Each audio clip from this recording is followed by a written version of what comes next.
नुकसानग्रस्त होऊन देखील पीक विमा न मिळालेल्या सर्व शेतकरी बांधवांसाठी महत्त्वपूर्ण अपडेट आणि दिलासा देणारी बातमी ही सरकारतर्फे आलेली आहे. फक्त व्हिडिओला शेवटपर्यंत नक्की पाहत चला. कारण की मित्रांनो बघा, गेल्या अनेक दिवसांपासून म्हणजेच 2021 पासून राज्यातील विविध भागांमध्ये शेतकरी पीक विम्याच्या प्रतीक्षेमध्ये इथं आतुरतेने वाट पाहू लागलेले आहे. आणि बघा, जसं की फेब्रुवारी महिन्यामध्ये पीक विमा कंपनीच्या माध्यमातून काही शेतकऱ्यांना पीक विमा जसं की वितरण करण्यात आलं होतं. गेल्या महिन्यामध्ये इथं सुद्धा जसं की किंवा याच्या मागच्या जसं की मार्च महिन्याच्या पहिल्या दुसऱ्या आठवड्यामध्ये सुद्धा मोठ्या प्रमाणात शेतकऱ्यांचा थकीत पीक विमा जसं की पीक विमा कंपनींना वितरण करण्यात आला होता.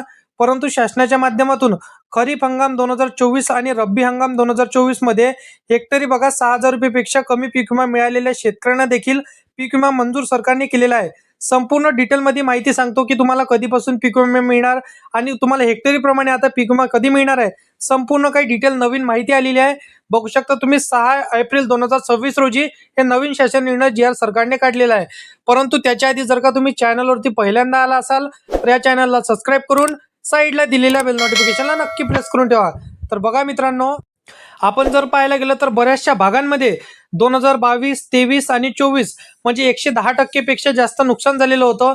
आणि राज्यामध्ये जसं की कॅप अँड कॅप मॉडेलनुसार इथे जी योजना राबवली जाते त्याच्यामध्ये बहुतांश मंजूर झालेल्या शेतकऱ्यांना आता पण जी आर पाहिलं होतं. तर सोलापूरमध्ये एका शेतकऱ्याला रक्कम दाखवले होते म्हणजे 73,000 रुपयेपर्यंत हे त्यांच्या खात्यामध्ये सरकारने पैसे इथं दाखवण्यात आलेली होती. परंतु आपण जर पाहायला गेलं तर त्यांच्या खात्यात हे पैसे आले नाही. परंतु पीक विमा कंपनींकडे विचारलं होतं की हे पीक विमा असताना, परंतु आपण जर पाहायला गेलं तर शेतकऱ्यांना स्टेटसमध्ये दाखवलं गेलं, शेतकऱ्यांच्या खात्यामध्ये प्रत्यक्ष ते पैसे मिळाले नव्हते. आता या अनुषंगाने जर आपण पाहायला गेलं तर नुकसानीसाठी राज्य सरकारच्या माध्यमातून आवश्यक असलेले पूरक अनुदान याचबरोबर इतर योजनेच्या अंतर्गत इतरही वर्षाचा पीक विमा खरेप म्हणजे आपण जर पाहायला गेलं तर मंजूर सरकारने केलेला आहे. याच्या संदर्भातील सर्व जी आर हे सरकारने निर्गमित करून रकमेला मंजुरी दिलेली आहे. एकंदरीत कोणकोणत्या वर्षाचा पीक विमा तुम्हाला मिळणार आहे याचा अपडेट तुम्हाला नक्कीच जाणून घ्यायचा आहे. बघा, प्रधानमंत्री पीक विमा योजनेच्या अंतर्गत खरीप हंगाम 2022 आणि रब्बी हंगाम 2022 म्हणजे बघा 80 ते 110 मॉडेलनुसार राज्य शासनाने 110% पेक्षा जास्त नुकसानीच्या भरपाईसाठी भारतीय कृषी विमा कंपनीला अदा इथं करावी. याची जसं की दारीचं रक्कम आपण जर पाहायला गेलं तर 18,58,08,947 रुपये एवढी रक्कम वितरण करायला मंजुरी दिलेली आहे. शेतकरी बांधवांनो, 2022 असो या 23 असो, खरीप हंगाम 2022 मध्ये ऑफ इंडियाच्या माध्यमातून जी आता पीक विमा कंपनीचे जे काय आता राबवली गेली होती याच्यामध्ये पीक विमा कंपनीच्या माध्यमातून ज्या जसं की ठिकाणी 110 पेक्षा जास्त नुकसान दाखवलं गेलं होतं अशा शेतकऱ्यांना म्हणजे बघा अशा सर्व शेतकरी बांधवांसाठी 18,61,00,000 रुपयाची मागणी करण्यात आली होती. परंतु ज्यापैकी आपल्याला जर पाहायला गेलं तर 18,58,80,000 रुपयाचं पीक विमा वितरण करण्यासाठी राज्य शासनाच्या माध्यमातून निधी उपलब्ध करून देण्यात आलेला आहे. दुसरा निधी देण्यात आलेला आहे म्हणजेच बघा पंतप्रधान पीक विमा योजनेच्या अंतर्गत खरीप हंगाम 2021 मध्ये उर्वरित राज्य हिस्सा पीक विम्याच्या अनुदानाकरिता म्हणजेच बघा आपण जर पाहायला गेलं तर बघू शकता तुम्ही 1,27,067 एवढी रक्कम वितरण करण्यासाठी सरकारने मंजुरी केलेली आहे. परंतु बघा ही रक्कम पीक विमा कंपन्यांकडे या ठिकाणी वितरण केली जाईल. त्याच्यानंतर प्रधानमंत्री पीक विमा योजनेच्या खरीप हंगाम 2022 मधील राज्य हिस्सा विमा अनुदानाचा म्हणजे आपण जर पाहायला गेलं तर 39,03,855 रुपये एवढी रक्कम पीक विमा कंपनीला अदा करण्यात येणार आहे.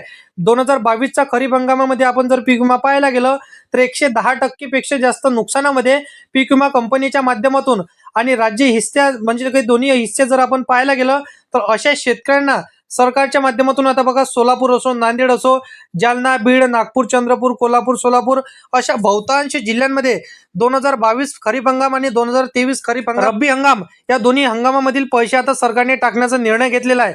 शेतकरी बांधवांनो, तुम्ही जर का पीक विम्याची आतुरतेने वाट पाहत बसला असाल तर ही माहिती तुमच्यासाठी खरं तर उपयोगाची ठरणार आहे. कारण की बघा खरीप 2025च्या संदर्भातील एक वरिष्ठ लेखी जसे की बैठक सरकारने पार पाडली. कृषी मंत्री जसे की केंद्रीय कृषी मंत्री यांच्यामध्ये देखील बैठक झालेली आहे. याच्यामध्ये जसं की पूर्णिरक्षण अर्थात जसे की कॅल्क्युलेशन झालेलं आहे त्याची जसं की फेर तपासणी होऊन त्या कॅल्क्युलेशनच्या प्रक्रिया सध्या सुरू आहे. त्याच्या संदर्भातील वितरणाच्या संदर्भातील अपडेट हे साधारणपणे जसं की आपण जर पाहायला गेलं तर 10 ते 15 एप्रिल पर्यंत त्याच्यानंतरही हे येऊ शकतो. परंतु बघा सर्व शेतकऱ्यांना ते एकत्र 2020 पासून तर 2025 पर्यंत खरोखर हा पीक विमा कधी मिळणार आणि हेक्टरी तुम्हाला बघू शकता मिनिमम आपण जर पाहायचा विचार केला तर तुम्हाला प्रति वर्षाचा म्हणजे प्रति हेक्टरीनुसार तुम्हाला 2020 पासून तर 2025 पर्यंत मिनिमम 18,000च्या वरतच तुम्हाला पैसे मिळू शकते. तर 2025 पर्यंतचा सर्व पीक विमा पहा एकत्र सर्व शेतकऱ्यांना मिळू शकते. परंतु आता बघा 10 ते 15 एप्रिलच्या नंतरच हे नवीन अपडेट तुम्हाला पाहायला मिळणार आहे. यामध्ये आता हे प्रस्ताव सरकारने मंजूर करण्यासाठी पाठवण्यात आलेला आहे. बाकी शेती संदर्भातील व कृषी योजनांची माहिती सर्वात अगोदर जर का तुम्हाला जाणून घ्यायची असेल तर आताच्या चॅनलला सबस्क्राईब करून साईडला दिलेल्या बेल नोटिफिकेशनला नक्की प्रेस करून ठेवा. तर शेतकरी बांधवांनो चला भेटूया नेक्स्ट व्हिडिओमध्ये.